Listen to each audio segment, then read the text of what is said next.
Assalamualaikum warahmatullahi wabarakatuh. Selamat datang di kelas rumah. Kelas rumah? Oh ye.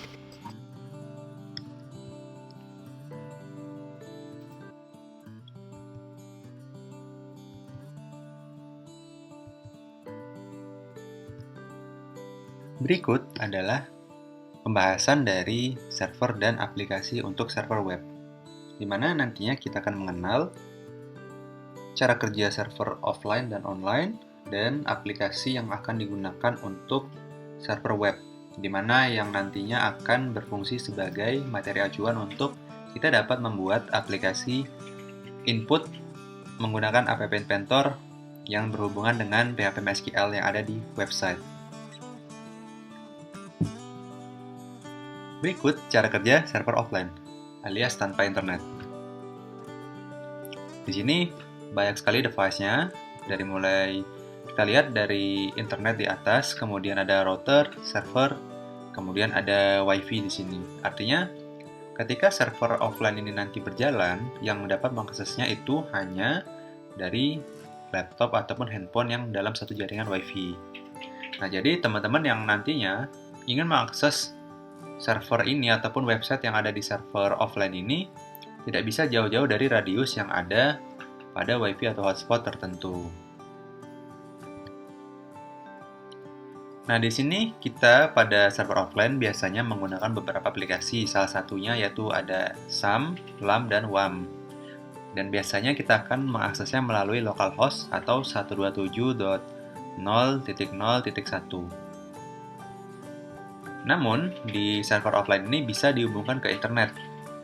Jadi, jika server teman-teman itu atau komputer teman-teman itu kuat ataupun internetnya stabil, itu bisa dihubungkan ke internet. Hanya saja di sini proses untuk membuatnya itu bisa terhubung ke internet bisa dibilang 2 kali lebih besar effortnya untuk agar dapat website kita diakses secara global ataupun online.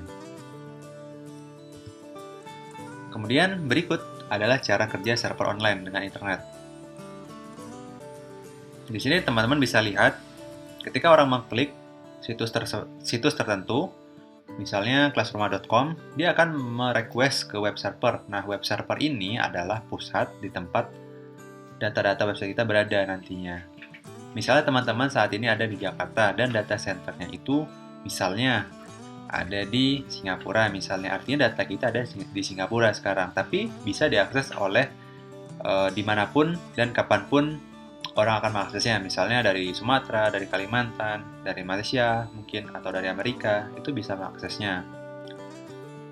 Ataupun misalnya servernya ada di Jakarta sendiri, itu kan bisa diakses secara global juga.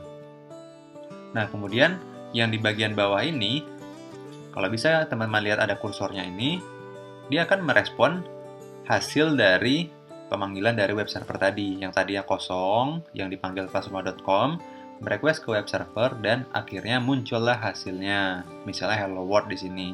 Yang tadi kita hanya mengklik dan tampil di sini dengan berjalan waktu. Biasanya antara 2 detik, 3 detik, dan lain sebagainya tergantung kondisi internet masing-masing. Dan di belakang layar ini ada banyak sekali sistem otomatis yang bekerja di belakangnya untuk memberikan request atau permintaan kita.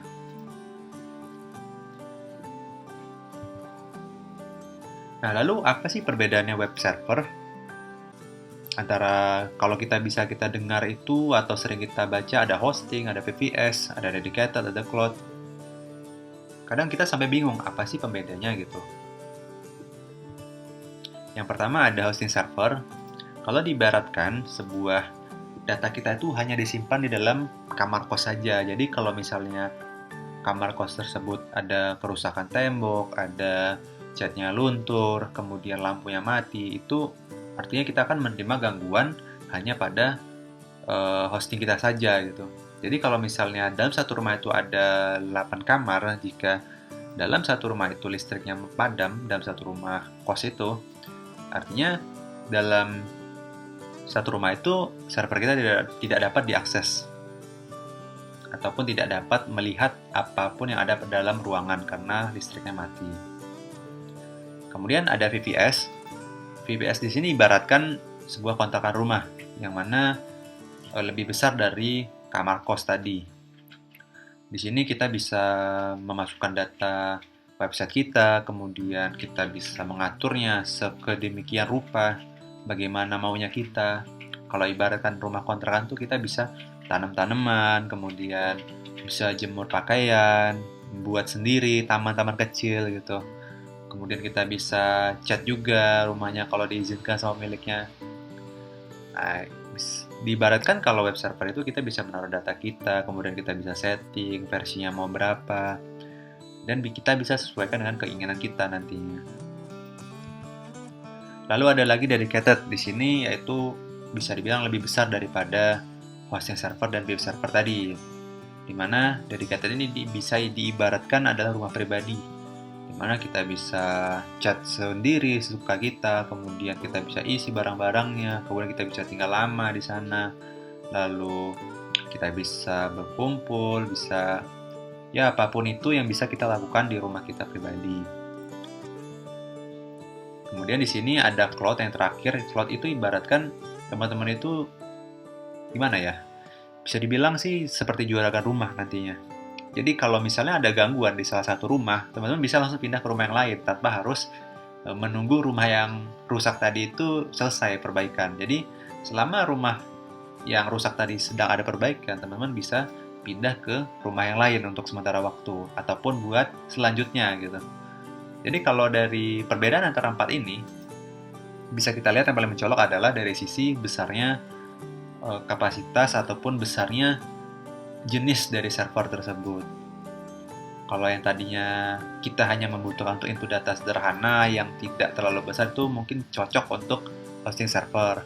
Kemudian kalau misalnya sistemnya sedikit besar seperti misalnya sistem informasi ataupun sistem yang membutuhkan interaksi antara satu pengguna dan lainnya, itu bisa menggunakan VPS. Dan kemudian jika data kita sudah semakin banyak, mungkin usernya, penggunanya sudah sampai ratusan ribu orang, karena VPS tadi kita tidak muat lagi tempat masuknya data, kita bisa pindahkan ke dedicated.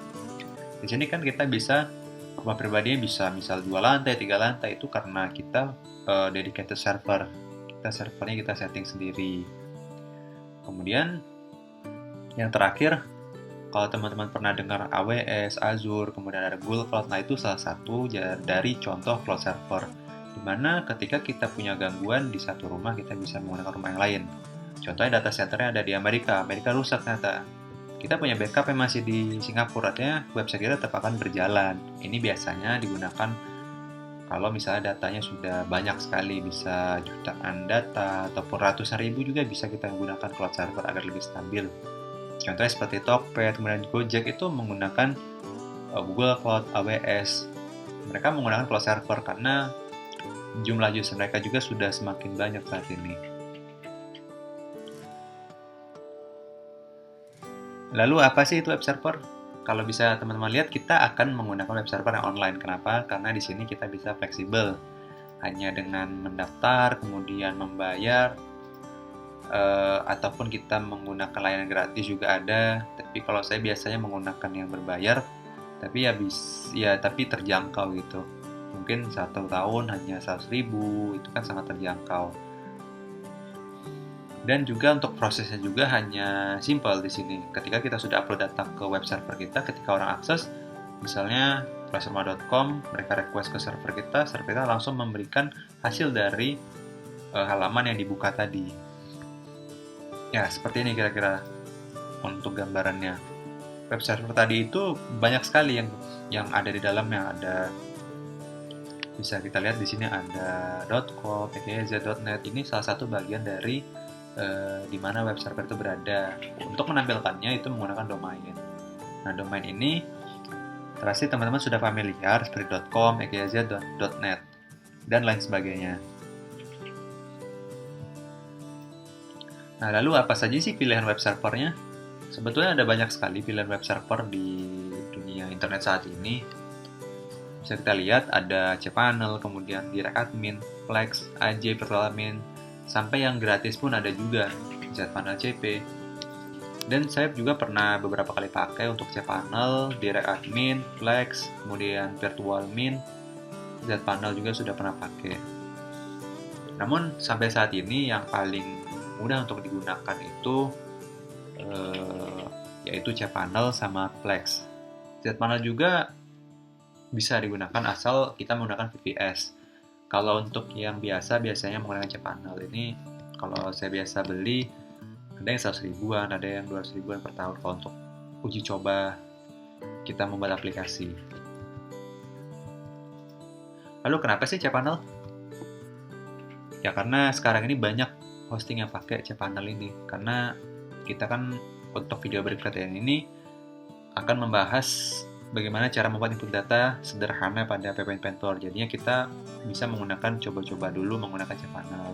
Nanti kalau misalnya untuk diseriusi boleh beli paket yang lebih besar ataupun menggunakan sistem yang lain agar lebih stabil. Di cPanel ini termasuk untuk fiturnya lumayan banyak di dalam cPanel ini. Dan kalau teman-teman ketahui ini bayar sebenarnya cPanel ini lisensinya, hanya saja kita kalau untuk hosting itu banyak yang terjangkau sekarang, jadi kita tidak perlu memusingkan lisensinya gitu kalau untuk hosting. Mungkin kalau teman-teman nanti punya VPS ataupun dedicated mungkin harus dipertimbangkan kembali. Lalu user friendly juga. Kemudian daripada membuat server dari nol tadi yang offline ke internet, kita lebih baik menggunakan yang sudah ada, itu lebih cepat dan menghemat banyak waktu. Nah, lalu berikut adalah penggunaan cPanel. Jadi teman-teman bisa scan barcode ini, nanti akan diarahkan ke websitenya cPanel langsung untuk melihat bagaimana sih cPanel ini, lalu apa saja isinya dan bagaimana bentuknya gitu kan. Biar kita bisa merasakan langsung manfaat ataupun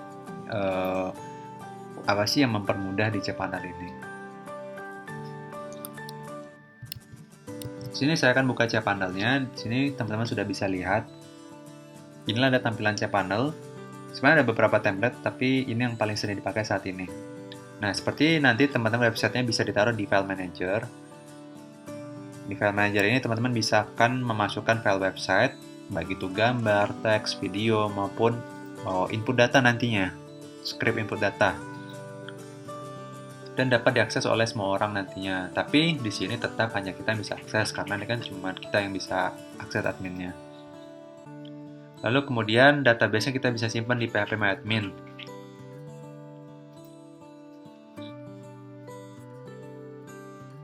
Dan kita bisa menambahkan domain juga di dalamnya.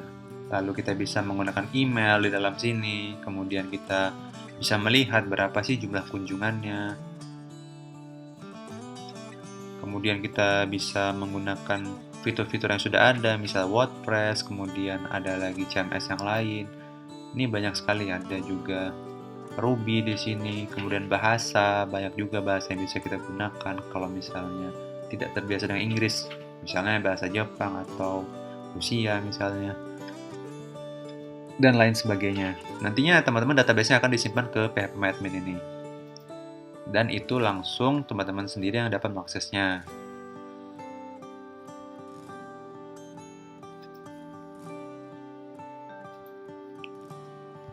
Oke, nanti teman-teman bisa akan coba sendiri menggunakan device teman-teman sendiri dan dapat langsung di-scan. Ini menggunakan HP juga bisa diakses.